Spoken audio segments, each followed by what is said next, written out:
আপনারা শুনছেন কালো রাত 24। আসসালামু আলাইকুম। চলে আসলাম সবার প্রিয় ও পছন্দের আয়শাপুরীর গল্প নিয়ে। যারা আয়শাপুরীর গল্প পছন্দ করেন সবাই গল্পটা শেয়ার করে দিন ফেসবুক, মেসেঞ্জার ও হোয়াটসঅ্যাপে।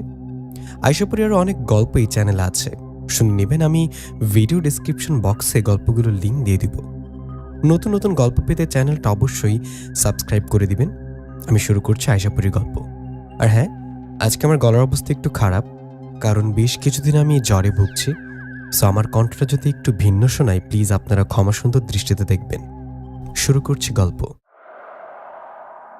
একটা মেয়ে মানুষ যে কিনা সাপের রূপ নিতে পারে, কথাটা শুনে অবাক লাগছে, তাই না? হ্যাঁ, এরকম রহস্যময় গল্প নিয়ে হাজির হলাম। এই গল্পে আয়শাপুরী সহ অনেক ভয়ঙ্কর জিনপরীর কাহিনী থাকবে। গল্পটা শুনতে থাকুন, সব বুঝতে পারবেন। সময়টা তখন রাত 12টা। হঠাৎ একজন বৃদ্ধা মহিলা চিৎকার দিয়ে ঘর থেকে বাইরে বেরিয়ে আসতে আসতে বলতে লাগলেন, কে কোথায় আছো? তাড়াতাড়ি আসো, আমার মেয়েটা সাপ হয়ে গেছে। বৃদ্ধার চিৎকারে আশেপাশে সবাই দৌড়ে এসে জিজ্ঞাসা করল, কি হয়েছে, কি হয়েছে? তখন বৃদ্ধা বললেন, আমার মাইয়া সালেহ সাপ হয়ে গেছে। ওনার কথা শুনে সবাই অবাক হয়ে বলল, কি? আরে পাগল হয়েছো নাকি? মানুষ কি কখনো সাপ হতে পারে? কোথায় তোমার মেয়ে সালেহা, কোথায়? বৃদ্ধা বললেন, আমি ঠিকই বলছি। আমি আর আমার মেয়ে শুয়েছিলাম, হঠাৎ একটা আওয়াজে আমার ঘুম ভেঙে যায়। চোখ খুলে দেখি আমার মেয়েটা মোচড়াতে মোচড়াতে আছে।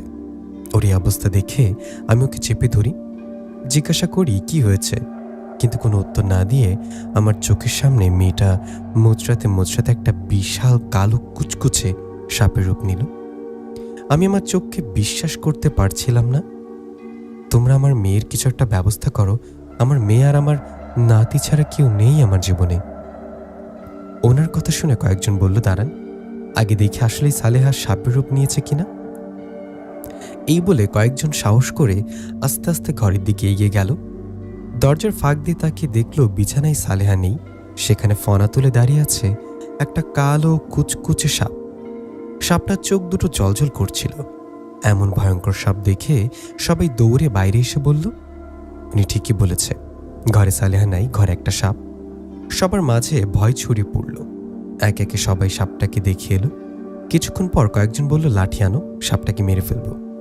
সালেহার মা চিৎকার করে বললেন, না না, ওটা আমার মেয়ে, সাপটাকে মারলে তো আমার মেয়ে মারা যাবে। ওনার কথা শুনে সবাই থমকে গেল। কথাটা তো ঠিক, সালেহাই তো সাপটা। তখন আবার কেউ বলল, আচ্ছা সাপুরিকে ডাকি, সাপুরে এসে সাপটাকে বন্দি করবে, পরে দেখা যাবে কি উপায় হয়। সবাই তাতে রাজি হলো। কয়েকজন সাপুরে নিতে যাবে, ঠিক তখনই ঘর থেকে শব্দ আসতে শুরু করলো। দরজার কাছে গিয়ে দেখলো সাপটা মোচড়াতে মোচড়াতে হঠাৎ সবার সামনে আবার সালেহার রূপ নিল। সালেহা আসল রূপে আসতেই কয়েকজন বলল, ভালো হয়েছে, এখন কি জিজ্ঞাসা করি এগুলো কিভাবে হলো। ওরা এগোতে যাবে, ঠিক তখনই সালেহা ভয়ঙ্করভাবে সবার দিকে তাকিয়ে পুরুষ কণ্ঠের চিৎকার করে উঠল, কে আমার কাছে আসবে না, সবাই এখান থেকে চলে যাও। সালেহার এই ভয়ঙ্কর রূপ দেখে সবাই ঘর থেকে বের হয়ে এলো। সবাই বলাবলি শুরু করলো। ওকে দেখে এতক্ষণ সাপ মনে হয়েছিল, কিন্তু এখন তো দেখতেছি ওকে কোনো জিনে ধরেছে। সালেহার মা কান্না করতে করতে বললেন, আমার মায়াটার কি হইল গো, তোমরা সাহায্য করো, মায়াটার কি হইল। তখন সবাই সালেহার মাকে শান্ত করে বলল, আপনি শান্ত হন, এই রাতের বেলায় তো কিছু করার উপায় নেই, সকাল পর্যন্ত অপেক্ষা করতে হবে। সকাল হলে ভালো কবিরাজ বা তান্ত্রিক ডেকে আনবো। এখন সালেহাকে ঘরে আটকাতে হবে, আর বাইরে কয়েকজন পাহারা দিবে। ঠিক সেভাবেই করা হলো। সালেহাকে ঘরে আটকে রাখা হলো, আর বাইরে লাইটার আগুন জ্বালিয়ে পাহারা বসানো হলো। এভাবে রাত পার হয়ে সকাল হলো। সকাল হতে যারা রাতে আসতে পারেনি তারাও এসে হাজির।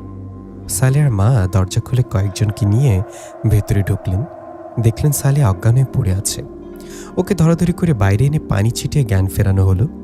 জ্ঞান ফিরতেই সালেহা মাকে জিজ্ঞাসা করল, মা কি হয়েছে, বাড়িতে তো লোক কেন? ওর মা বললেন, তোর জন্য, তোর কিছু মনে নাই? সব ঘটনা শুনে সালেহা অবাক হয়ে বলল, মা আমি সাপ হয়েছিলাম, আমার তো কিছুই মনে নেই। তবে হ্যাঁ, রাতের বেলা একটা ভয়ঙ্কর অবয়ব দেখেছিলাম। ঘুম ভাঙার পর দেখি পায়ের কাছে সে অবয়ব দাঁড়িয়ে। তারপর আর কিছু মনে নাই, এখন হুঁশে আসলাম। সবাই বলল, সালেহার মা, আমরা যেটা সন্দেহ করেছিলাম ওকে নিশ্চিত কোনো জিনে ধরেছে। সালেহার মা অনুরোধ করলেন একজন কবিরাজ বা তান্ত্রিক ডেকে আনার জন্য। দুজন গিয়ে বিকেল একজন তান্ত্রিককে নিয়ে এলেন। তান্ত্রিক সব শুনে বললেন, চিন্তা করবেন না, দেখি কি ব্যবস্থা করা যায়। এই বলে তিনি ব্যাগ থেকে একটা কঙ্কালের মাথার খুলি বের করে চোখ বন্ধ করে কিছু পড়তে লাগলেন। অনেকক্ষণ পর হঠাৎ চোখ খুলে বললেন, ভয়ঙ্কর, খুব ভয়ঙ্কর একটা জিন সাপ লাগছে মেয়েটার পিছনে। একথা শুনে সালেহার মা কাঁদতে কাঁদতে অনুরোধ করলেন মেয়েকে বাঁচানোর জন্য। তান্ত্রিক শান্ত করে বললেন, দেখি কি করা যায়। তিনি বাড়ির চারপাশ ঘুরে দেখলেন, তারপর সালেহার ঘরে গিয়ে জিনকে হাজির করার চেষ্টা করলেন, কিন্তু কিছুতেই সম্ভব হলো না। সন্ধ্যা পর্যন্ত চেষ্টা করে তিনি বললেন, আজ নয়, কাল আসবো। কাল আমার সাথে দুজন শিষ্য থাকবে, আমরা তিনজনে মিলে জিনটাকে হাজির করব। এই বলে তান্ত্রিক চলে গেলেন। গ্রামের মানুষ একে একে চলে গেল। রাতে সালেহা তার মা আর সালেহার 4-5 বছরের ছেলে খেয়ে শুয়ে পড়ল। তারা ভয় ছিল গত রাতের মতো আজ যেন কিছু না হয়, কিন্তু শেষ পর্যন্ত ঠিক একই ঘটনা ঘটল। সালেহা মোচড়াতে মোচড়াতে আবার সাপের রূপ নিল। চিৎকার শুনে সবাই ছুটে এলো। সালেহাকে আবার ঘরে আটকে রেখে পাহারা দেয়া হলো। এইভাবে রাত পার হয়ে সকাল এলো। সকাল হতেই গতকাল আসা সেই তান্ত্রিক আবার হাজির হলেন। তান্ত্রিক আসায় সবাই বললেন, ওই তো তান্ত্রিক আসছে। কথাটা বলে সবাই তান্ত্রিককে বলেন, আপনি আসছেন? জানেন, গতকাল রাতেও সালেহা সাপের রূপ নিয়েছেন। শুধু সাপের রূপ না, পুরুষ মানুষের মতো ভয়ঙ্কর কণ্ঠে কথা বলেছেন। আপনি দেখুন তো কি করা যায়। সবার কথায় তান্ত্রিক বললেন, আমি এখানে সালেহাকে দেখতে আসিনি, মাপ চাইতে আসছি। আসলে আমি এই কাজটা করতে পারবো না। তখন সবাই বলেন, কেন তান্ত্রিক মশাই, আপনি তো গতকাল সন্ধ্যায় বললেন আজকে আপনার দুজন শিষ্য নিয়ে আসবেন, এসে সালেহাকে ধরা ওই জিনটাকে হাজির করবেন। এখন আবার মাপ চাইছেন কেন? কি হয়েছে আপনার? তান্ত্রিক বললেন, তখন আমি গতকাল সন্ধ্যায় সালেহাকে দেখে যাবার পর থেকে আমার সাথে শুরু হয় ভয়ঙ্কর ঘটনা। আমি সব জায়গায় সাপ দেখতে থাকি, আমার ঘরে সাপ, বাইরে সাপ, এমনকি আমার বিছানায় সাপ। আমি এরকম সাপ দেখার পর তো বুঝতে পারি এগুলো স্বাভাবিক কোনো সাপ না। তখন আমি আমার বিদ্যা প্রয়োগ করে সাপগুলোকে বন্দি করার চেষ্টা করি, কিন্তু পারি না। আমি আমার সমস্ত বিদ্যা প্রয়োগ করে যখন ব্যর্থ হই, তখন এই জিনটা আমার সাথে তার ভয়ঙ্কর রূপ নিয়ে আসে আর বলে, আমি যদি এই সালেহা মেয়েটাকে কোনো সাহায্য করি, তাহলে আমাকে সহ আমার পুরো পরিবারকে ও শেষ করে দিবে। আমি তো একজন তান্ত্রিক, আমি বুঝতে পারি কোন জিনের ক্ষমতা কতটা। এই জিনটার ক্ষমতা বা শক্তি আমার থেকে অনেক বেশি। তাই আপনাদের কাছে মাপ চাইতে আসছি, দয়া করে আমাকে মাফ করুন, আমি কাজ করতে পারবো না। কথাটা বলে তান্ত্রিক চলে যায়। এদিকে তখন সালেহার মা কান্না করতে থাকে। অসহায় সালেহার মায়ের কান্নায় গ্রামবাসী আরও 2-1জন কবিরাজ নিয়ে আসে, কিন্তু এতেও কোনো লাভ হয় না। সে কবিরাজরা ভয় পালিয়ে যায়। কবিরাজরা ভয় পালিয়ে যাওয়ায় আশেপাশের আর কেউ কোনো কবিরাজ ডাকে না। সবাই যে যার বাড়িতে চলে যায়। সবাই বাড়িতে যাওয়ায় অসহায় হয়ে পড়ে সালেহ ও সালেহার মা। হঠাৎ করে সালেহা মেয়েটার সাথে এরকম কেন হচ্ছে এটা জানেন না ওরা। সবাই চলে যাবার পর বিকেল গড়িয়ে রাত নেমে আসে। রাত হওয়ায় ভয়ে ভয়ে ঘরের মধ্যে বসে থাকে সালেহা। সালেহার ছোট ছিল সালেহার মা। ওরা না ঘুমিয়ে জেগে থাকে। তখন সালেহা ওর মাকে বলে, মা, তুমি আমার ছেলেকে নিয়ে আমার থেকে দূরে গিয়ে বসে থাকো। যদি দেখো আমি আজকেও সাপের রূপ নিয়েছি, তাহলে দ্রুত আমার ছেলেকে নিয়ে বাইরে যাবা আর দরজা লাগিয়ে দিবা। চিৎকার করে কাউকে ডাকবে না। আমাদের সমস্যা কেউ এসে সমাধান করবে না, উল্টো আমাকে দেখে মজা নিবে। সালেহার কথা ওর মা তাই করেন। এভাবে বেশ কিছুক্ষণ কেটে যাবার পর রাতের নির্দিষ্ট ওই সময়টায় আশায় সালেহা মুচড়া মুচড়ি করে আর সাপের রূপ নেন। সালেহা সাপের রূপ নেয় ওর মা ওর ছেলেকে নিয়ে ঘরের বাইরে গিয়ে দরজা লাগিয়ে দেন। সালেহার মা বাইরে গিয়ে দরজা লাগিয়ে অঝরে কান্না করতে থাকে। কোনো মেয়ের এমন অবস্থা দেখে কোনো মা কি ভালো থাকতে পারে? ঘরের বাইরে সালেহার ছোট ছেলেটাকে জড়িয়ে কান্না করে রাতটা পার করে দেন। রাত পেরিয়ে সকাল হওয়ায় সালেহার মা ঘরে জানা দেখেন রোজ দিনের মতো সালেহা জ্ঞান হারিয়ে পড়ে আছে। সালেহা জ্ঞান হারিয়ে পড়ে আছে দেখে ওর জ্ঞান ফেরানো হয়। এরপর থেকে আশেপাশে বা গ্রামের মানুষ সালেহাকে এড়িয়ে চলতে শুরু করে। সালেহাকে দেখে ভয় পান। ভয় অনেকে এদের বাড়িতে আসে না। এদিকে সেদিন রাতের বেলা আমি শুয়েছিলাম ঘরে। হঠাৎ আমার বউ আয়শাপুরি এসে আমাকে ডাকলেন। আয়শাপুরীর বিষয় তো বেশিরভাগ মানুষ জানেন, যারা জানে না তাদের বলছি। আয়শাপুরী আমার বউ। আয়শাপুরীর হাতে একটা শক্তিশালী চুড়ি আছে, যার শক্তি অনেক, তাই সাধারণ কোনো জিনপরি আয়শাপুরীর সাথে শক্তি দিতে পারে না। আয়শাপুরী আমার বউ আর সালাম কবিরাজ আমার গ্রামবাসী দাদু। আয়শাপুরী ও সালাম কবিরাজের বিষয়ে সামনে আরও জানতে পারবেন। এবার গল্পে ফিরি। আর কণ্ঠে আছে আমি ইফতি। আমার কণ্ঠটা আজকে একটু খারাপ শোনাতে পারে, কারণ আমার ঠান্ডা জ্বর লেগেছে, এই জন্য গলাটা মনে একটু ভারী ভারী শোনাতে পারে। প্লিজ আপনারা সবাই ক্ষমা সুন্দর দৃষ্টিতে দেখবেন জিনিসটা। চলুন গল্পে ফিরি। আয়শার ডাকে আমি ওর দিকে তাকাতেও বলল, আরে তুমি খাবার না খেয়ে ঘুমাচ্ছ কেন, ওঠো। আয়শা কথাকে বললাম, না আমার ঘুম পাচ্ছে, তুমি আর ইয়ামিন গিয়ে খেয়ে আসো। কথাটা বলে আবারও ঘুমাতে গেলে আয়শা আমার পিঠে আমাদের ছেলে ইয়ামিনকে উঠিয়ে দিয়ে বললেন, বাবা ইয়ামিন, তোমার বাবার পিঠে লাফালাফি করো, যতক্ষণ না উঠবে ততক্ষণ লাফাবা। আয়শার কথা ইয়ামিন আমার পিঠে উঠতে গেলে আমি বিছানায় বসে ইয়ামিনকে কোলে নিয়ে আয়শাকে বললাম, আমাকে ঘুমাতে দিলা না তাই না, আজ রাতে তোমাকেও ঘুমাতে দিব না, দেখে নিও। আমার কথা আয়শা হাসতে হাসতে বলল, তাই না, আমাকে ঘুমাতে না দিলে তোমাকে নিয়ে উড়ে জিনরাজ্যে চলে যাব, তারপর তোমাকে একটা ডাইনির কাছে রেখে পালাবো। এখন আসো, মা বাবা ডাকছে খেতে। আয়শার কথা আমরা খাবার টেবিলে যাওয়ায় বাবা বললেন, দাদু ভাই আমার কাছে আসো। কথাটা বলে বাবা ইয়ামিনকে কোলে নিলেন। তখন আমরা সবাই খাওয়া শুরু করলাম। খাওয়ার সময় বাবা আমাকে উদ্দেশ্য করে বললেন, নিশাত, একটা অবাক করা ঘটনা ঘটেছে। আমাদের পাশের গ্রামে কোনো মেয়ে জানি সাপ হয়। কি বাবা, কি বলো এসব, মানুষ কিভাবে সাপ হয়? আমার কথায় বাবা বললেন, আরে সত্যি, আমি যখন দোকানে ছিলাম তখন অনেকে বলা বলি করছিল একটা মেয়ে নাকি সাপ হয়, আবার মানুষও হয়। বাবার কথায় বেশ অবাক হয়ে বললাম, পাশের গ্রামে এরকম ঘটনা ঘটেছে আমি জানি না। আচ্ছা, কাল খবর নিয়ে দেখবো, তাহলে আসল কাহিনী কি জানা যাবে। কথাটা বলে খাবার খেয়ে চলে গেলাম। ঘরে যাবার পর ইয়ামিনের সাথে কিছুক্ষণ খেলা করে কথা বলে ঘুমিয়ে পড়লাম। আমি ঘুমানোর পর ফজরের আজান হওয়ায় আয়শা ডাকতে লাগলেন আমাকে। আয়শার ডাকে ঘুম ভেঙে যাওয়ায় ও বলল, এই নিশাত, ওঠো, নামাজ পড়বা না? নামাজ পড়ে ইয়ামিনকে নিয়ে মক্তবে যাও। আয়শার কথা আমি উঠে একটু হাঁটাহাঁটি করে উজু করে নামাজ পড়ে নিলাম। নামাজ শেষে কিছুক্ষণ অপেক্ষা করে ইয়ামিনকে নিয়ে রওনা করলাম মক্তবের দিকে। ইয়ামিন সেরকম বড় না, কিন্তু ছোট থেকে ওকে আরবি শিক্ষা দিলে ও ইসলামের পথে থাকবে। এছাড়া আমাদের ইচ্ছা ও বড় হলে ওকে মাদ্রাসায় পড়াবো। তো আমি ইয়ামিনকে নিয়ে মক্তবে যাবার পর অপেক্ষা করতে লাগলাম, কারণ 1-1.5 ঘন্টা পর ওদের ছুটি হবে। আমি মক্তবের বাইরে অপেক্ষা করলাম এবং দেখলাম বাইরে একজন বৃদ্ধা মহিলা কান্না করছে। উনি কেন কান্না করছে এটা বুঝতে পারলাম না। আমি ওখানে বসে অপেক্ষা করছিলাম। এভাবে 1-1.5 ঘন্টা পর অপেক্ষার পর দেখলাম ইয়ামিনের মক্তব ছুটি হয়েছে। ওর ছুটি হওয়ায় ইয়ামিন ওর মতো আরেকটা ছেলের হাত ধরে দুজনে হাসতে হাসতে আমার কাছে আসলেন। আমার কাছে আসে আমি হাঁটু গেড়ে বসে ইয়ামিন ও পাশে থাকা বাচ্চাটিকে বুকে নিয়ে ওই বাচ্চাটিকে জিজ্ঞাসা করলাম, নাম কি বাবু তোমার? তখন বাচ্চাটা বললেন, আমার নাম সিয়াম। তখন আমি বললাম, তোমার সাথে কেউ আসেনি, তুমি কি একাই বাড়িতে যাবা? তখন সেই কান্না করা বৃদ্ধা মহিলা আমার কাছে এসে বলল, বাবা আমি ওর নানি, আমি ওকে মক্তবে নিয়ে আসা যাওয়া করি। কথাটা বলে উনি সিয়াম নামে বাচ্চাটাকে নিয়ে চলে যাবে এমন সময় আমি বৃদ্ধা মহিলাটাকে বললাম, আচ্ছা আপনি কান্না করছেন কেন? তখন উনি কিছু বলতে চাইলেন না। এরপর আমি আবারও জিজ্ঞাসা করলে সে বৃদ্ধা বললেন, কি বলবো দুঃখের কথা বাবা, তুমি কি শুনেছ একটা মেয়ে সাপ হয়? তখন আমি অবাক হয়ে বললাম, হ্যাঁ হ্যাঁ বাবা, কালকে রাতে বলেছিল।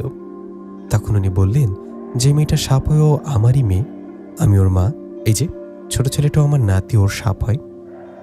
বৃদ্ধার কথায় আমি অবাক হয়ে জিজ্ঞাসা করলাম। তখন উনি সব ঘটনা খুলে বললেন। উনি বললেন, রাতের একটা সময় ওনার মেয়েটা সাপ হয়, এটা অনেক তান্ত্রিক কবিরাজকে দেখালে কোনো লাভ হয়নি। এই বলে সে বৃদ্ধা মহিলা কান্না করতে করতে বলে, জানো বাবা, আমার মেয়েটার মাসখানেক আগে ডিভোর্স হয়ে গেছে। ডিভোর্স হওয়ার পর মেয়েটা ওই নাতিটা আমার কাছেই থাকে। আমরা অনেক গরিব মানুষ বাবা, অনেক কষ্টে সংসার চলছিল, কিন্তু হঠাৎ করে এরকম একটা ঘটনা ঘটতে শুরু করলো যা ভাবার মতো না। আমরা এখন কি করব, কোথায় যাব জানি না। আমার মেয়েটা রোজ রাতে সাপ হয়। এখন ভয় কেউ কথা বলে না আমাদের সাথে, ভয় কেউ আসে না আমাদের বাড়িতে।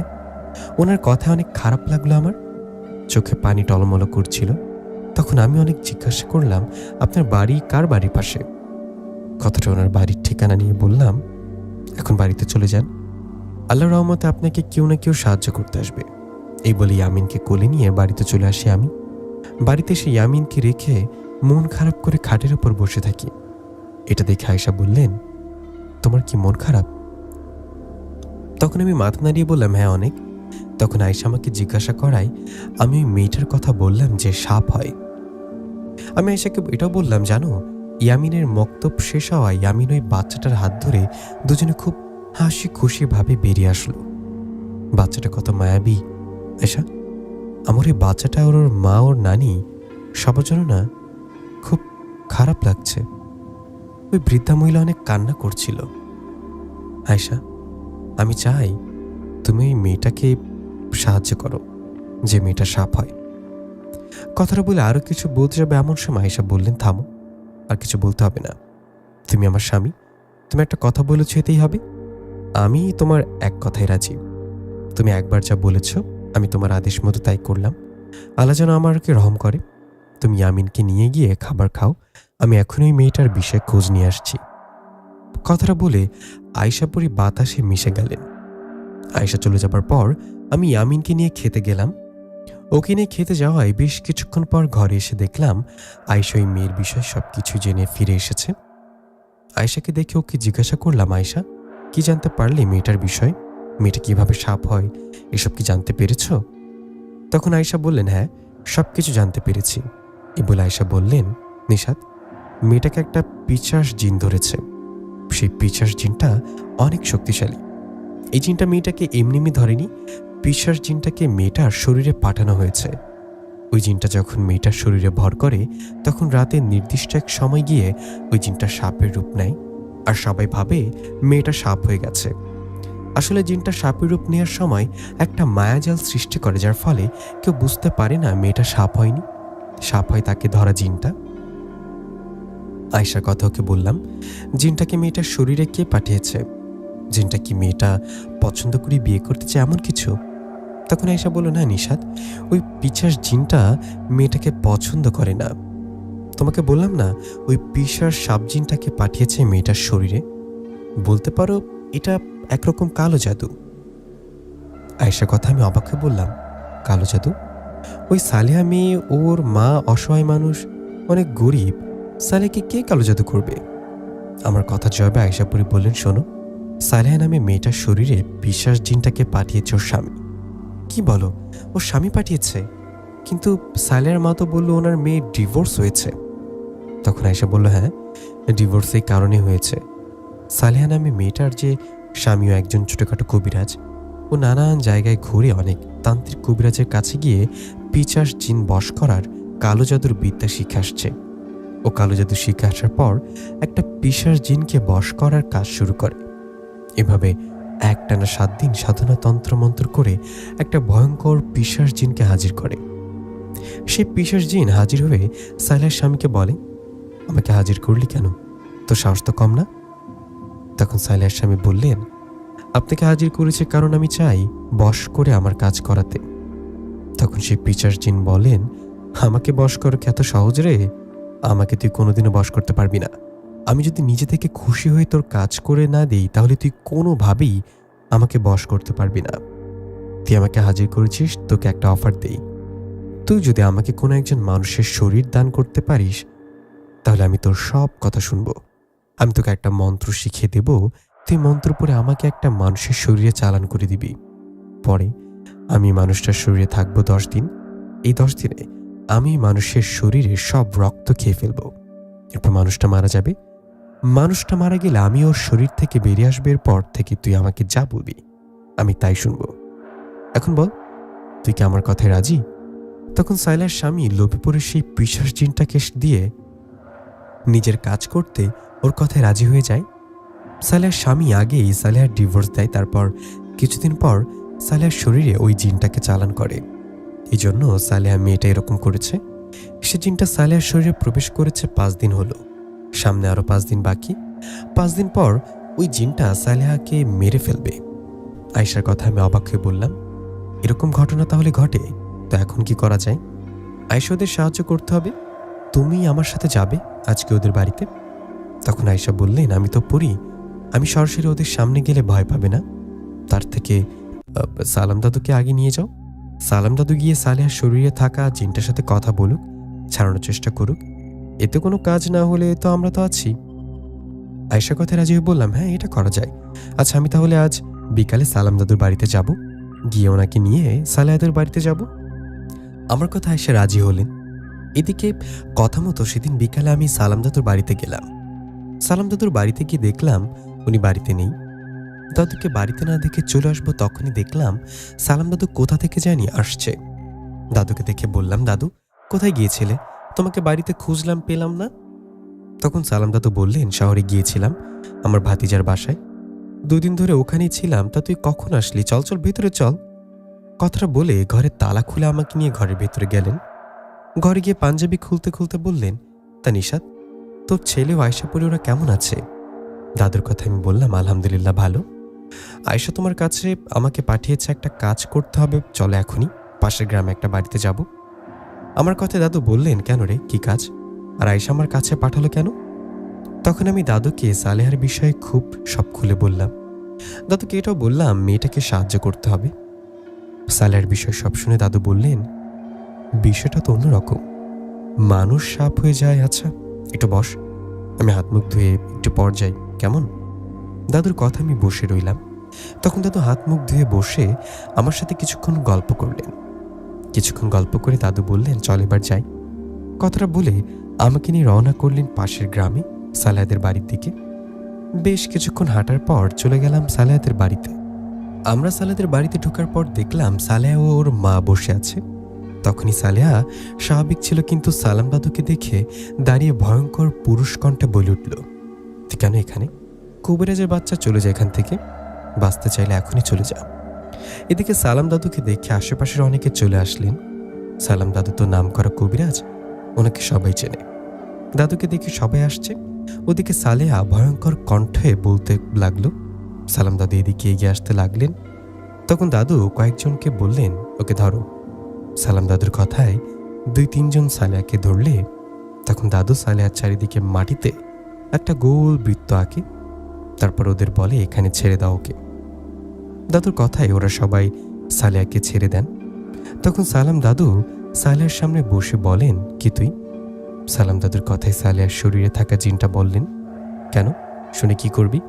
চলে যায় এখান থেকে।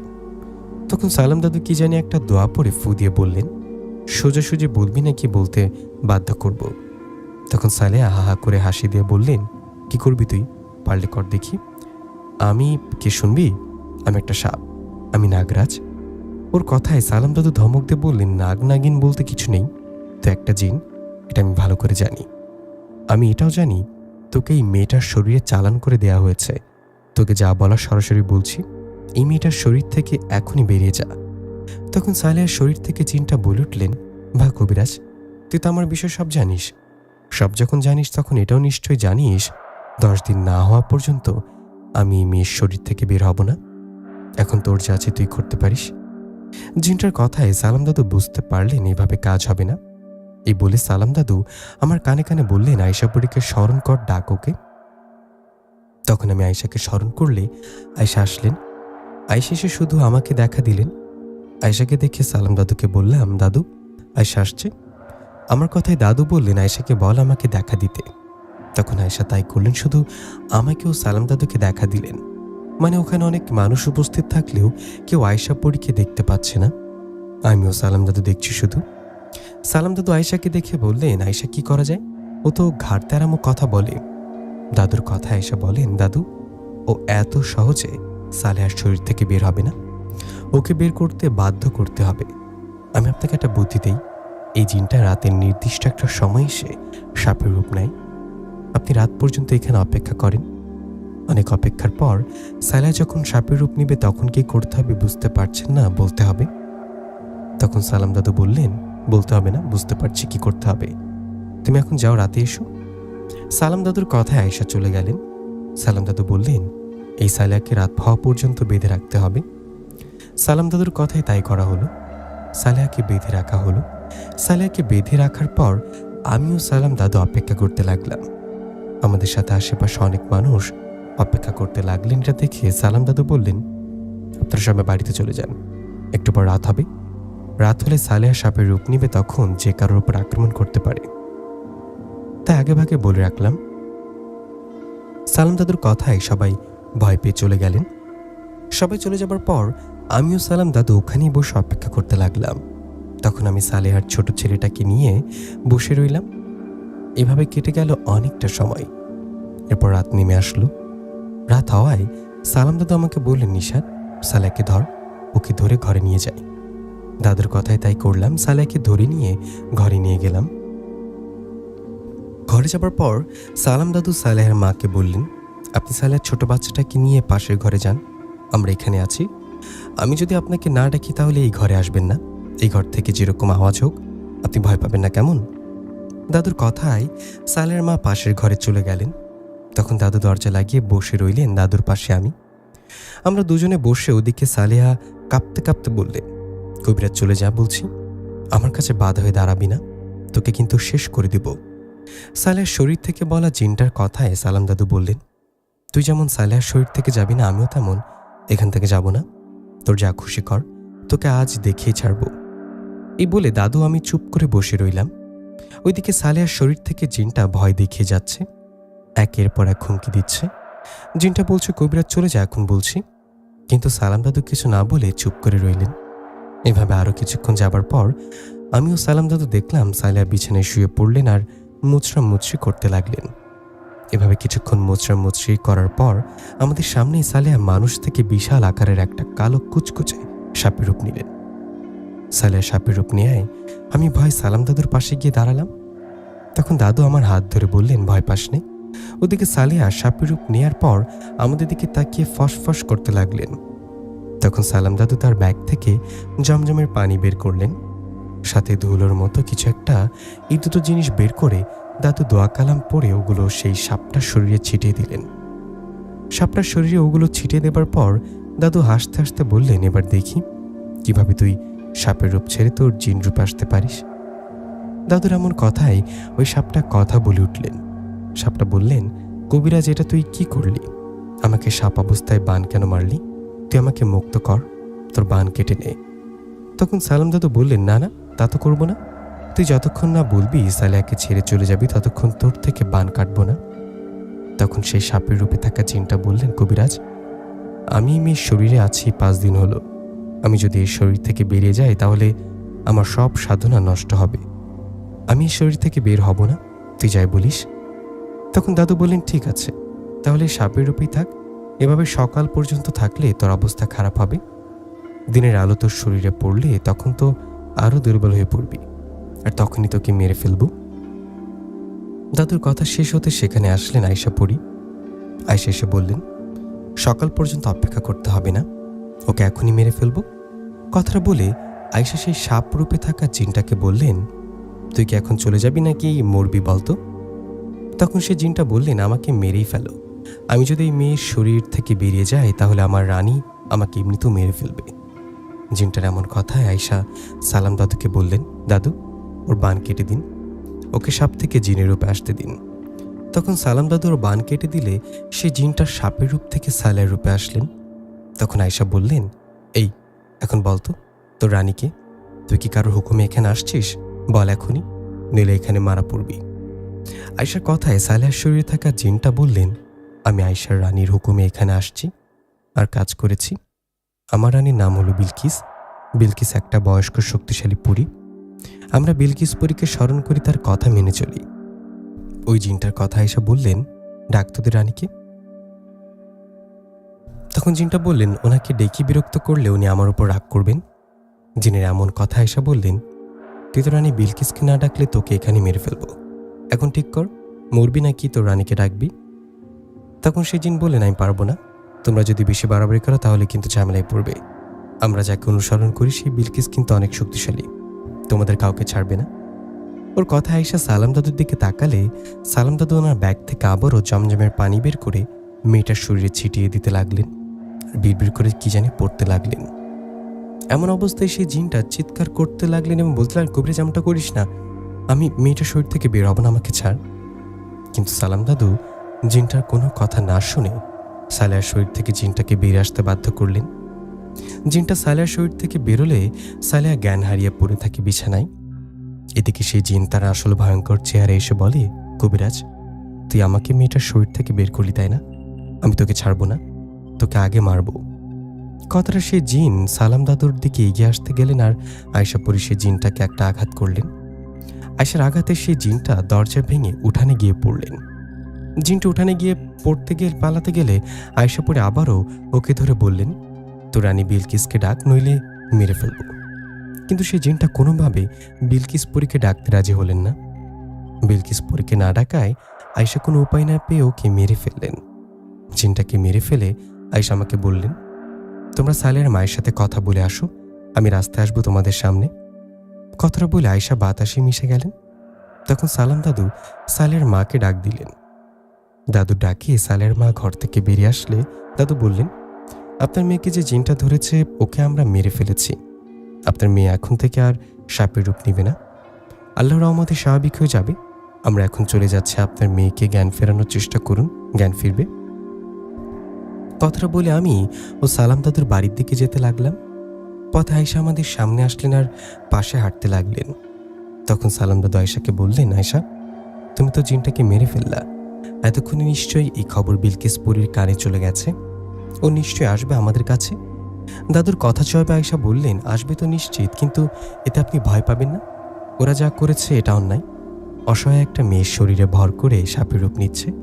এতে গ্রামের মানুষ সালেহা মেয়েটাকে কি ভাবছে বুঝতে পারছেন? সালেহা নামে মেয়েটার আর সহজে বিয়ে হবে না, ভয় কেউ বিয়ে করবে না ওকে। আয়শার কথায় দাদু মাথা নাড়িয়ে বললেন, সেটা ঠিক বলেছ। আচ্ছা, তোমরা বাড়িতে যাও, আমি তো আমার বাড়িতে চলে আসছি। কথাটা বলে সালাম দাদু ওনার বাড়িতে চলে গেলে আমিও আয়শা বাড়ির দিকে যেতে লাগলাম।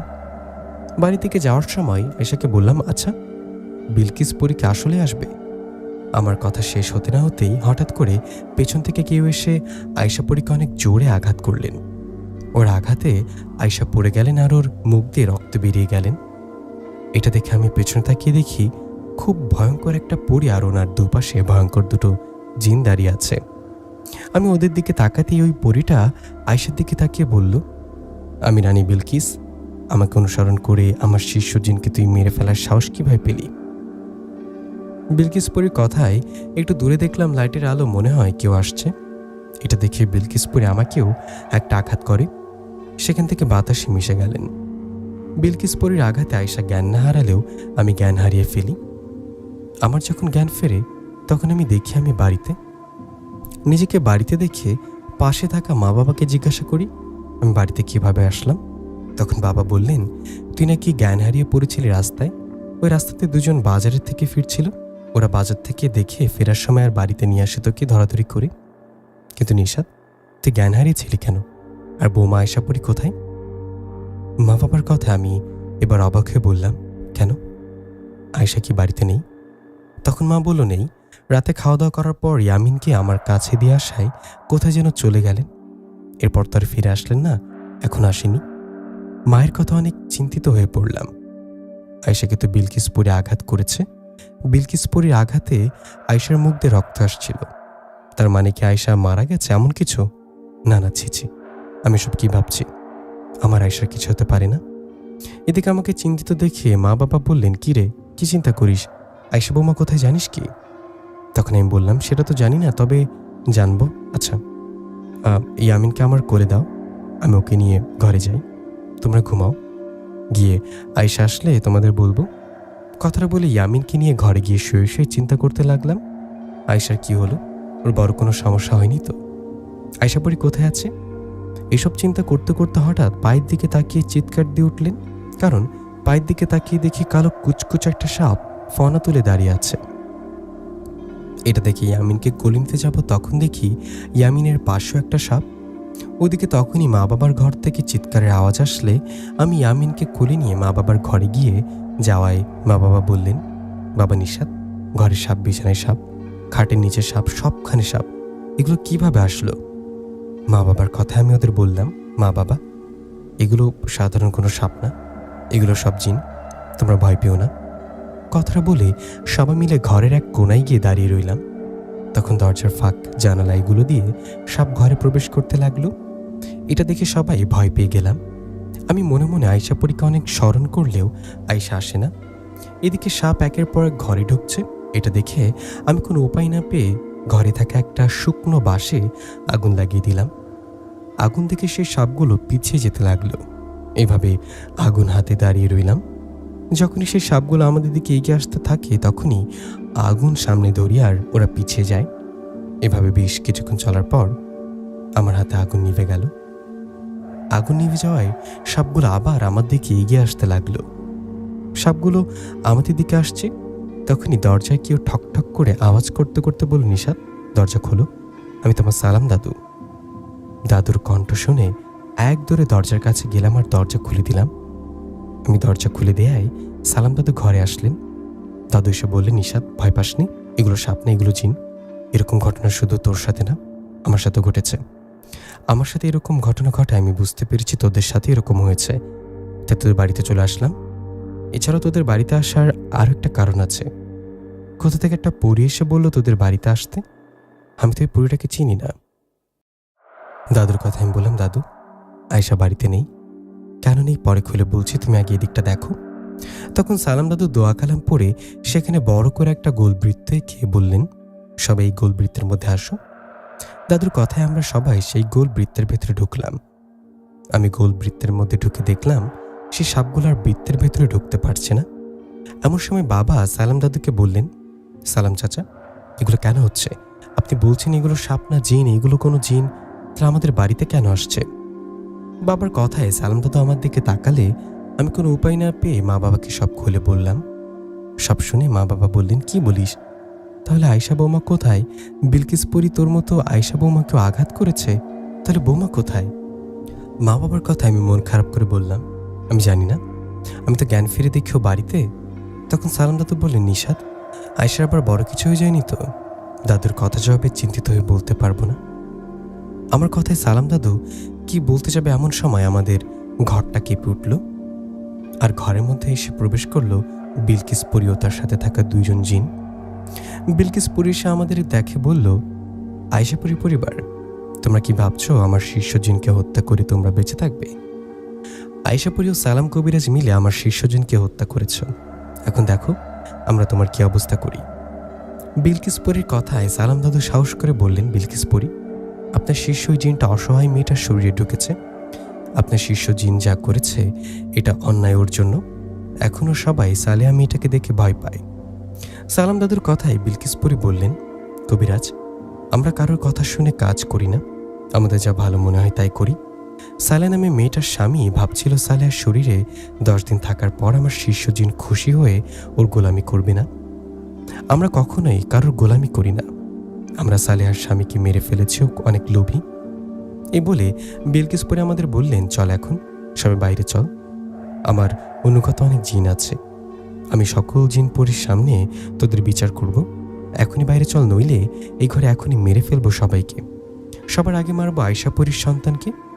বিলকিস পরীর কথায় আমরা সবাই সালাম দাদুর দিকে তাকালে দাদু ইশারা দিয়ে বললেন, চলে বাইরে চলো। আমরা তখন বাইরে আসলাম সবাই। বাইরে এসে আমরা দেখলাম সেখানে শত শত জিন দাঁড়িয়ে আছে। শত শত জিনকে দেখে ভয়ে বারবার আয়শা পরীকে স্মরণ করতে লাগলাম। এদিকে আমার ছেলে ইয়ামিন একরকম ভয়ঙ্কর জিনদের দেখে কান্না করতে লাগলেন। তখন বিলকিস পরী সকল জিনকে বললেন, আয়শা পরী আমার এক শিষ্যকে হত্যা করেছে, আমি ওর পুরো পরিবারকে হত্যা করব সবার সামনে। বিলকিস পরীর কথা শেষ হতে না হতেই সেখানে আসলেন আয়শা পরী। আয়শা আসা ইয়ামিন দৌড়ে আয়শার কোলে গেলেন।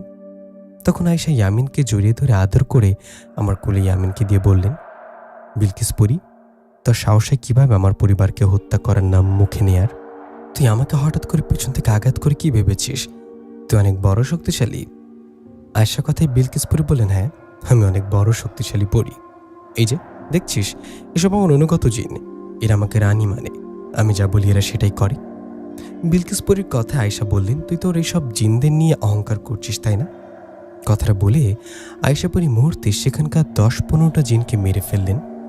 ওদের মেরে ফেলার পর আয়শা বললেন, দেখলি তোর জিনেরা আমার কাছে সামান্য কিছু, তুই আমাকে ও আমার স্বামীকে আঘাত করে ভুল করেছিস। ভেবেছিলি আমি তোর আঘাতে মারা যাব? না, আমি আল্লাহর রহমতে বেঁচে গেছি। তোর আঘাতে আমি অনেক অসুস্থ হয়ে জিন রাজ্যে হেকিমের কাছে গিয়েছি। হেকিমের কাছে যাবার পর কিছুটা সুস্থ হয়ে ছুটে আসছে প্রতিশোধ নিতে। বিলকিসপুরি এখন কোথায় পালাবি? আয়েশার কথায় বিলকিসপুরি বললেন, কোথাও পালাবো না, তোকেও তোর পরিবারকে মেরে এখান থেকে যাব। আমাদের সবাইকে মারবে, এই কথাটা বলতেই আয়েশাপুরি বিলকিসপুরির বুকে এমন জোরে আঘাত করলেন যে বিলকিসপুরির মুখ দিয়ে রক্ত পড়তে লাগলেন। আর বিলকিসপুরি সেখানে বসে রইলেন।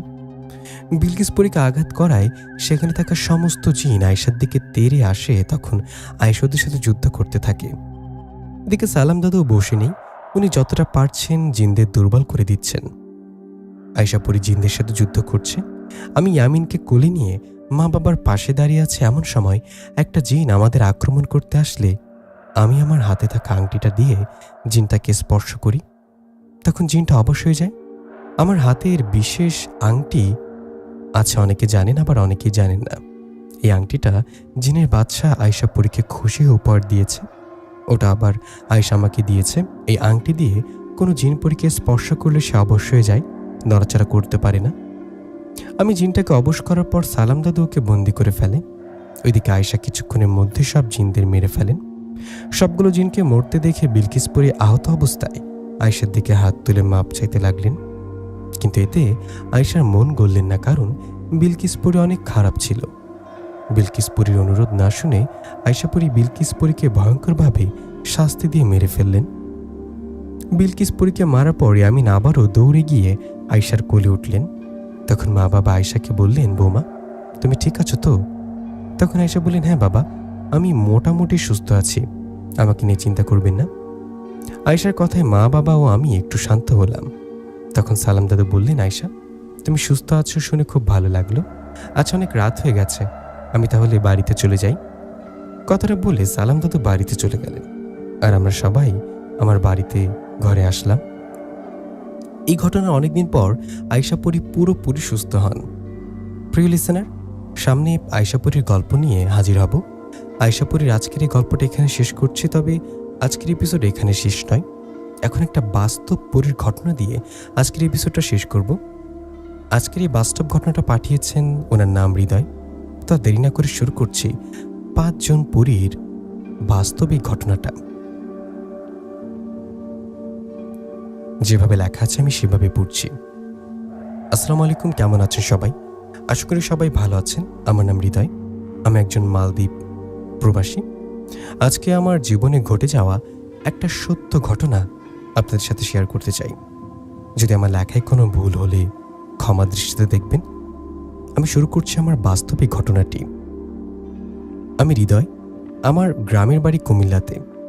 আমার বয়স যখন 6 বছর ছিল, ঘটনাটা তখনকার। সে সময় বন্ধুদের সাথে আড্ডা দিতাম বেশি, খেলাধুলা নিয়ে ব্যস্ত থাকতাম। একদিন দুপুরবেলা আমরা সকল বন্ধু মিলে আমাদের স্কুল মাঠে ফুটবল খেলছিলাম। আমি বেশ মোটামুটি একটু ভালোই ফুটবল খেলতে পারি। আমি বল খেলার সময় হঠাৎ করে কেমন একটা বাতাস এসে আমার শরীরে লাগে। বাতাসটা আমার গায়ে লাগায় আমি অনেক জোরে মাটিতে পড়ে যাই। আমি পড়ে যাবার পরে আমার বুকে এবং আমার বাম পায়ে একটা ব্যথা পাই। আমি কিভাবে দৌড়ানোতে গিয়ে এত জোরে পড়ে গেলাম চিন্তা করছিলাম। তারপর অনেক কষ্ট করে খেলাটা শেষ করি। খেলা শেষ করে বাড়িতে যখন যেতে লাগলাম তখন দুপুর 3টা। আমাদের বাসায় যাওয়ার সময় বিশাল বড় একটি পুকুর আছে। সেই পুকুর পাড়ে একটি বিশাল বড় জাম গাছ আছে। গাছটা অনেক মোটা, দেখতে একটু ভয়ঙ্কর, যে কেউ গাছটা দেখলে ভয় পাবে। তা আমি ওই রাস্তা দিয়ে একা হাঁটছিলাম, তখন আবারও কেউ হঠাৎ করে আমাকে ধাক্কা মেরে ফেলে দিল। আমাকে আবারও ধাক্কা দিয়ে ফেলে দেয়ায় আমি এত জোরে পড়েছিলাম সেখানে আমি অজ্ঞান হয়ে গিয়েছিলাম। তারপর কয়েকজন দেখে আমাকে বাসায় দিয়ে আসে। আমাকে বাসায় দিয়ে আসার কিছুক্ষণ পর আমার জ্ঞান ফিরে আসে। তখন প্রায় সন্ধ্যা হয়ে গেছে। এই সময় আমি ভালোই ছিলাম। যখন মাগরিবের নামাজ শেষ হলো, আমি অনুভব করলাম আমার শরীর একটু একটু গরম হচ্ছে এবং জ্বর আসছে। আমার মা এবং বোনকে জানালাম। তখন আমার বাবা আমাদের বাজারে ব্যবসা করে। প্রায় সময় বাবা রাতে বাজার করে বাসায় আসে, কারণ আমার বাবা মাছ বিক্রি করে। বাবার মাছ বিক্রি করতে করতে রাত হয়ে যায়। আমি অসুস্থতায় আমার আম্মু বাবাকে কল করে বলে আমার জ্বর এসেছে, আসার সময় ওষুধ নিয়ে আসতে। আম্মুর কথা মতো বাবা আসার সময় ওষুধ নিয়ে আসে। বাবা ওষুধ নিয়ে আনায় আমি রাতে ওষুধ খেয়েছিলাম, কিন্তু আমার কোনো উন্নতি হয়নি, ওষুধে কোনো কাজও করেনি। এভাবে 1-2 দিন চলে যায়। আমার অবস্থা খুব খারাপ হয়, বুকে ব্যথা, পা ফুলে যায়। তারপর বাবা আমাকে শহরে একটা বড় হসপিটালে নিয়ে যায়।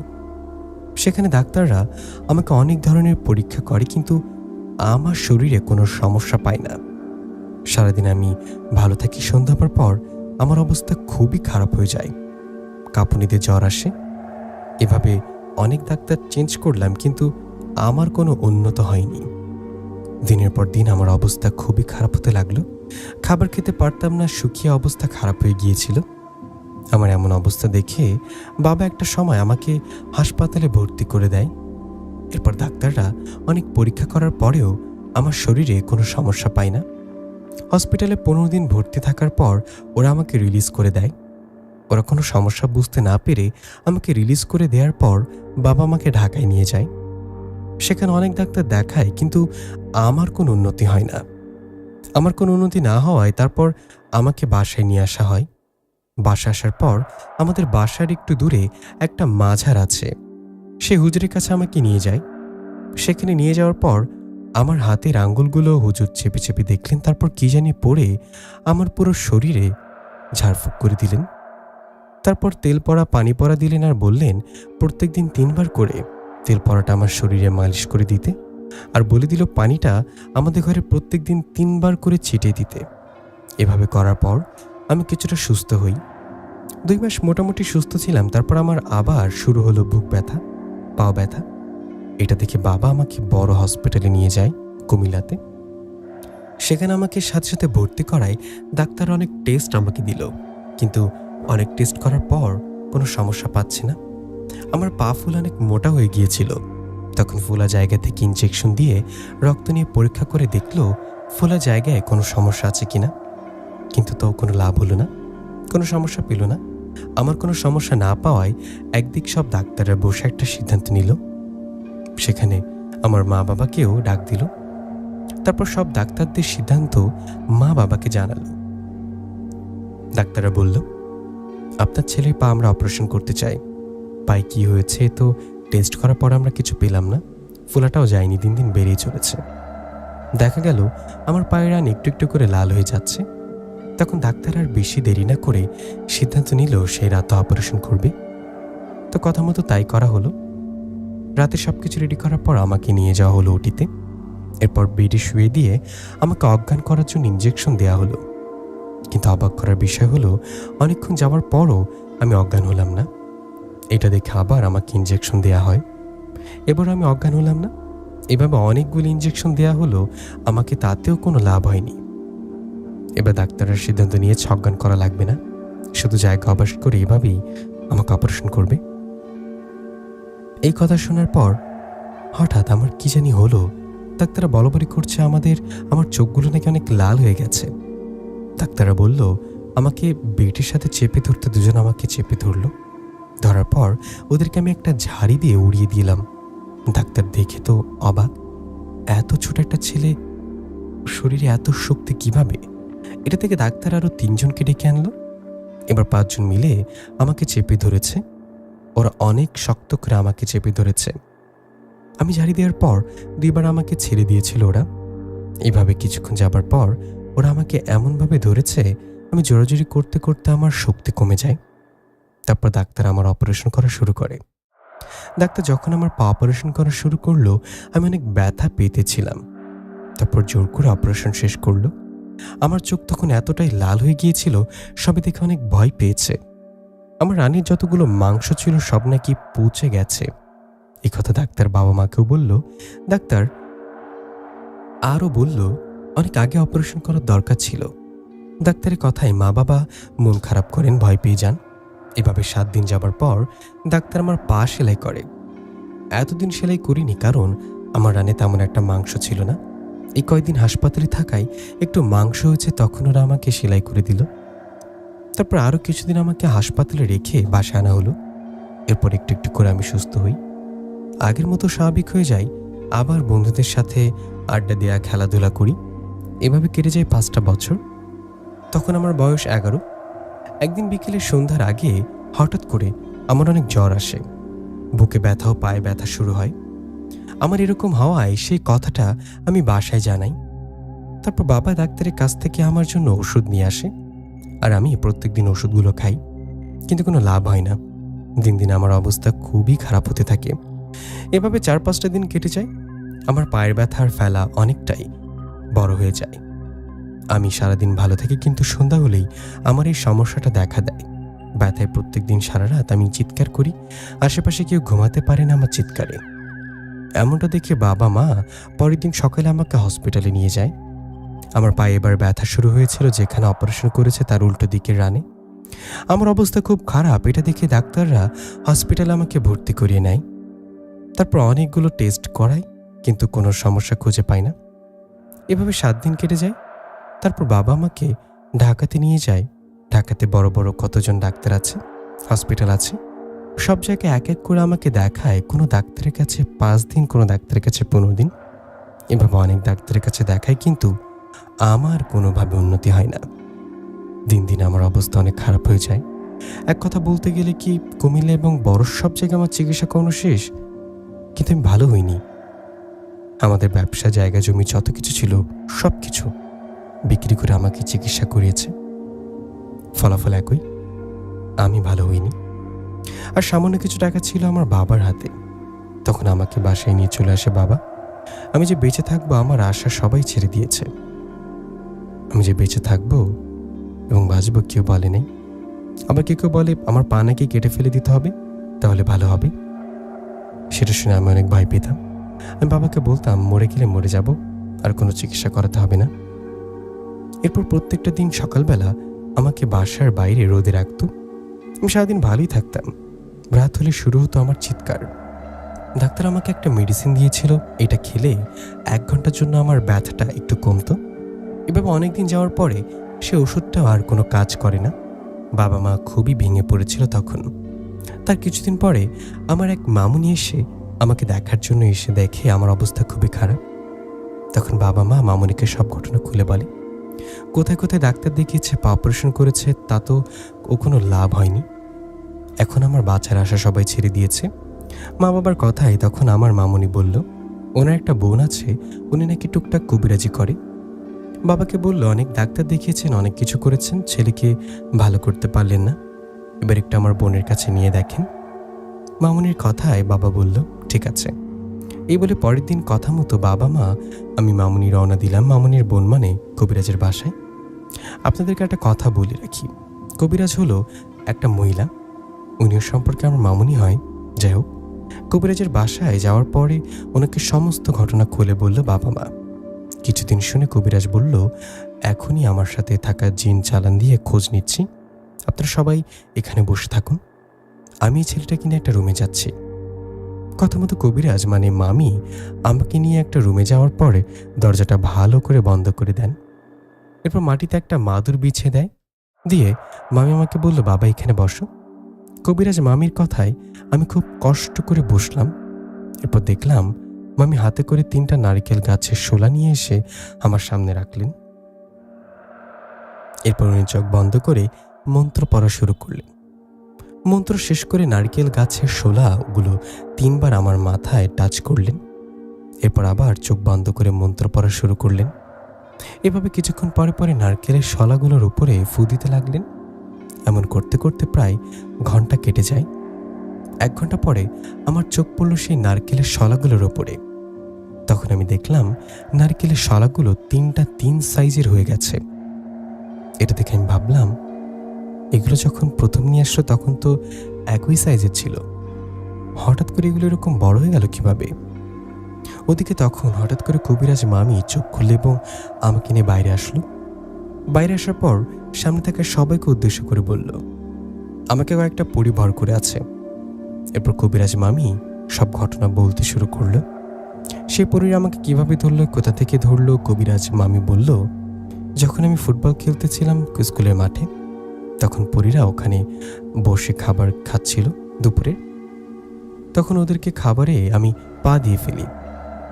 আমি ওদের খাবারে পা দেয়, ওরা আমার পিছু নেয়।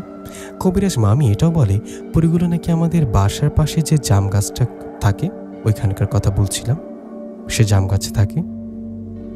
কবিরাজ মামির মুখে সব কথা শুনে মা তো সবাই অবাক। মা বাবার মতো আমি অবাক হয়েছি। আমাদের অবাক হতে দেখে উনি আরো বললেন, পরীগুলো এত খারাপ যে ওরা তিলে তিলে আমাকে মেরে ফেলবে, কারণ সেদিন ওরা দুপুরের খাবার খাওয়ার সময় আমি পা দিয়ে আমি খাবার নষ্ট করে দিয়েছিলাম। এই জন্য ওরা অনেক ক্ষেপে আছে আমার উপরে, তাই নাকি তিলে তিলে কষ্ট দিয়ে আমাকে শেষ করে দিবে। ওনার কথায় বাবা মা এবং আমি অনেক অবাক হলাম। ওনার এসব কথা শুনে এদিকে মা বাবা ওনাকে বললেন, আপনি কিন্তু শুধু আমাদের ছেলে ডাক্তারি চিকিৎসা করিয়েছি বা অপারেশন করিয়েছি এই কথা বললাম, আপনি এত কিছু জানলেন? তখন কবিরাজ মামি বললেন, আমার সাথে থাকা জিনদেরকে দিয়ে আমি খোঁজ নিয়ে সবকিছু জানতে পারলাম। তখন মা বাবা কবিরাজকে বলেন, এখন কি করতে হবে সেটা বলুন আপনি। তখন কবিরাজ মামি বললেন, ওরা 5 জন পরিবার অনেক শক্তিশালী, আমি ওদের সাথে পারবো না, কিন্তু আমার ওস্তাদ হয়তো কিছু করতে পারবে। সে কথা শুনে কবিরাজের কাছ থেকে সেই বড় কবিরাজের ঠিকানা নিয়ে নিলাম। ঠিকানা নেবার পর কবিরাজ মামি বললেন, ওই বড় কবিরাজ সপ্তাহে একদিন রবিবারে ওনার কাছে যেতে পারবে। কবিরাজ মামির কথায় সেখানে থেকে বাড়িতে আসি, আর সামনের রবিবার আসায় আমরা সেই বড় কবিরাজের বাড়ির দিকে রওনা দিই। আপনাদেরকে বলাই হয়নি, বড় কবিরাজও একজন মহিলা, ওনার সাথে অনেক শক্তিশালী একটা পরী থাকে। পরীটার নাম হচ্ছে সানজিদা। ওখানে এলাকাবাসী ওনাকে সানজিদা পরী বলে ডাকে। যাই হোক, আমরা রওনা দিয়েছি বড় কবিরাজের বাসায়। বড় কবিরাজের বাড়ি অনেক পাহাড়ি এলাকা ও জঙ্গল। আমি ওখানে পৌঁছাতে পৌঁছাতে বিকেল হয়ে যায়। সেখানে যাওয়ার পরে আমরা বড় কবিরাজকে ছোট কবিরাজের কথা বললাম যে উনি আমাদেরকে আপনার কাছে পাঠিয়েছে। আমাদের কথা শুনে বড় কবিরাজ একটা গ্লাস পানি নিয়ে একা একটা ঘরে গিয়ে সানজিদা পরীকে স্মরণ করেন। ওনার স্মরণে সানজিদা পরী আসলে উনি সব ঘটনা বলে সানজিদা পরীকে। এরপর প্রায় 30 মিনিট পরে বড় কবিরাজ ঘর থেকে বাইরে আসলো। বড় কবিরাজ বাইরে এসে আমাদের বলল, আজ থেকে কোনো ডাক্তারের ওষুধ আমাকে না খাওয়াতে, উনি যেটা দিবে আর যা যা করতে বলবে এগুলো করতে হবে, তাহলে আমি সুস্থ হয়ে যাব ইনশাল্লাহ। এরপর সে বড় কবিরাজ আরও বললেন, ওকে প্রত্যেকদিন সন্ধ্যার সময় মাগরিবের আজানের পর 1 ঘন্টা আমাকে বাইরে বসিয়ে রাখার জন্য। এরপর পুরো বাড়ির সমস্ত লাইট অফ করে কিছু তেল পড়া পানি পড়া দিয়ে দিল আমাকে। এরপর সবকিছু নিয়ম মা বাবাকে বুঝিয়ে দিল আর বলল, সপ্তাহে 1 দিন করে 3 দিন ওনার কাছে যাওয়ার জন্য। তখন কবিরাজের সব কথা শুনে বাবা মা বলল, ঠিক আছে, তাই করব, সপ্তাহে 3 দিন আপনার কাছে নিয়ে আসবো। এরপর কবিরাজ আমাকে ঝাড়ফুঁক করে দিল। তারপর আমরা বাসায় চলে আসি। আস্তে আস্তে রাত হয়ে যায়। পরের দিন কবিরাজের কথা মতো তেল পড়া পানি পড়া আমাকে দেয়। সন্ধ্যা হলে 1 ঘন্টা করে আমাকে বাইরে বসিয়ে রাখে। যখন আমি একা বাইরে বসে থাকি তখন আমি ফিল করি কে জানি আমার পুরো শরীরে হাত দেয়, আমার গায়ের লোমগুলো দাঁড়িয়ে যায়। এই কথা আমি বাবা মাকে আমি জানাই। তখন বাবা কবিরাজকে কল করে বলে সবকিছু শুনে কবিরাজ বলে, 1 ঘন্টা করে বাইরে আমাকে ঝাড়ানো হয়, আমার শরীরে ওরা হাত দেয়। এভাবে 1 সপ্তাহ যাবার পর আমি অনুভব করি একটু ভালো লাগছে। এভাবে 2য় সপ্তাহে বড় কবিরাজের কাছে যাই। উনি চিকিৎসা করে দেয়। আবারও 3 নম্বর দিন বড় কবিরাজের কাছে যাই, উনি ওনার চিকিৎসা করে দেয়। এরপর উনি বলে, 3 সপ্তাহ হয়ে গেছে, এবার তোমরা ছোট কবিরাজের কাছে যাও, কি কি করতে হবে ওনাকে আমি সব বলে দেব, আমার সাথে থাকা পরীক্ষা দিয়ে দেব। বড় কবিরাজের কথায় বাবা মা রাজি হয়ে বাসায় চলে আসলো। এর পরের দিন কবিরাজ মামির বাসায় বাবা মা এবং আমি যাই। যাওয়ার পরে উনি বাবা মাকে প্রত্যেক দিন রাতের 2টার সময় সেই জাম গাছের নিচে আমাকে 1 ঘন্টা করে শুয়ে রাখতে বলেন। উনি আরও বলে, আমাকে যখন শুয়ে দিবেন তখন থেকে পেছনের দিকে যাতে না তাকাই, তাহলে অনেক বড় ক্ষতি হবে। তারপর কবিরাজ আমাকে ঝাড়ফুঁক করে দিল। ঝাড়ফুঁক দেয়ায় আমরা বাসায় চলে আসি। বাসায় আসার পর কবিরাজের কথা মতো টানা 3 দিন সেই জাম গাছের নিচে রাত 2টায় আমাকে শুয়ে রাখত। আমি যখন জাম গাছের নিচে শুয়ে থাকতাম আমার অনেক ভয় লাগতো, মনে হতো হয়তো কেউ আমাকে মেরে ফেলবে। আবার মনে মনে চিন্তা করতাম আমি তো আগেই মরে গেছি, অনেক কষ্ট পেতে পেতে। এখন যাই হয়ে যাক না কেন, প্রত্যেকদিন আমি 1 ঘন্টা করে শুয়ে থাকবো। তো এভাবে কেটে গেল 3টা দিন। 3 দিন পরে কবিরাজের বাসায় গেলাম। তখন কবিরাজ মা বাবাকে বলল, এমন একটা পুকুর খুঁজে বের করতে যে পুকুরের কোনো জান নেই। মানে কথাটা আমি বুঝে বলছি, নতুন যদি কোনো পুকুর তৈরি করা হয়, সে পুকুরের এক পাশ দিয়ে কোনো একটা পাইপ দেওয়া হয় যাতে পানির ভেতর আসতে পারে, আবার বেশি পানি হয়ে গেলে পানি বাইরে বেরিয়ে যেতে পারে। যে পুকুরে ওরকম কোনো পাইপ বসানো হয়নি সেই পুকুর লাগবে। কবিরাজের কথা মতো বাবা সেই পুকুর খুঁজে বের করেছেন। আপনারা কি জানেন কোন পুকুরটা আমাদের বাসার কাছে? যে পুকুরটা আছে অনেক পুরনো, সে পুকুরটাই ছিল পাইপবিহীন পুকুর। পুকুরে খোঁজ পেয়ে বাবা কবিরাজকে জানালো পুকুর খুঁজে পেয়েছে, এখন কি করতে হবে। তখন কবিরাজ জানালো রাত 2টার সময় সে পুকুর থেকে এক কলসি পানি নিয়ে আসার জন্য। উনি আরো বলে, পানি নেওয়ার পরে যাতে পেছনে ফিরে না তাকানো হয়। পানি নেওয়ার সময় পেছন থেকে অনেকজনে ডাক দিবে, কিন্তু তবুও পেছনে তাকানো যাবে না। যাই হয়ে যাক না কেন, যাতে পেছনে না তাকালেই সেখানেই বাবা মাকে মেরে ফেলবে। কবিরাজের কথা মতো বাবা মা সেই পুকুর থেকে এক কলসি পানি নিয়ে আসলো। বাসায় বাবা মা আসার পর আমি শুনতে পাচ্ছি দুজনেই বলাবলি করছিল। কে জানি পেছন থেকে অনেকবার ডেকেছিল। সেই পুকুর থেকে পানি নিয়ে আসার পর তার পরের দিন আমাকে নিয়ে কবিরাজের বাসায় যাই। তখন কবিরাজ আমাকে আরও 3 দিন ঝাড়ফুঁক করবে বলে সন্ধ্যার পরে, তো ওনার কথা মতো আমরা রাজি হলে উনি টানা 3 দিন আমাকে ঝাড়ফুঁক করবে বলে দিয়েছে মাগরিবের আজানের পরে। বাড়ির সমস্ত লাইট অফ করে 1 ঘন্টা করে আমাকে বসিয়ে রাখতেন। উনি আরও বললেন আমাকে যেদিন 3 নাম্বার দিন ঝাড়ফুঁক করবে সেদিন আমার বিছানায় কিছু একটা পাওয়া যাবে।